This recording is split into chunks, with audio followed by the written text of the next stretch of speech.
Hey everyone, अगर पति ने पत्नी के नाम पर संपत्ति खरीदी है, जैसा कि ज़्यादातर मैटर्स में यही होता है कि पति जो है वो पत्नी के नाम पर संपत्ति खरीदते हैं, पत्नी के नाम पर संपत्ति का रजिस्ट्रेशन होता है, तो एज अ ओनर पत्नी ही उस संपत्ति की ओनर होती है और उस संपत्ति की ओनरशिप जो है वो पत्नी के नाम पर ही होती है।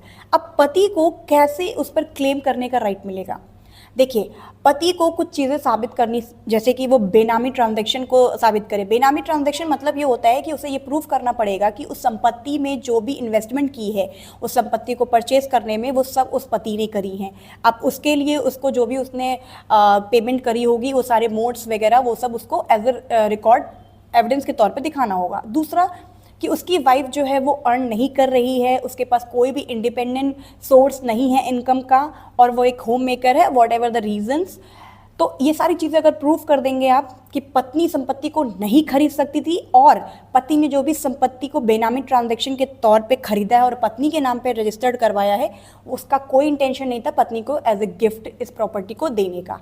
अगर ये सारी चीज़ें आप प्रूव कर देंगे तो पति का पूरा राइट है उस प्रॉपर्टी पे क्लेम करने का।